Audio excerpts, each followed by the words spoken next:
Ito pang ilang atletang Pinoy na hinangaan sa kanilang good job na performance. Wow naman talaga! Ang Philippine team nag-uwi ng medalya sa 2023 Asian Cup Canoe Competition. Gold medal winners sina OJ Fuentes, Joanna Barca, Lialin Baligasa at Kimli Adi Balboa. Inspiration on wheels naman ang hatid ng Pinay skater na si Rydel Abarico. First placer siya sa women's downhill skateboarding sa isang international skating competition sa Thailand. Good job!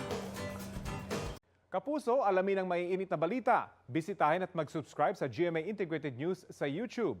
Sa mga kapuso abroad, samahan nyo kami sa GMA Pinoy TV at sa www.gmanews.tv.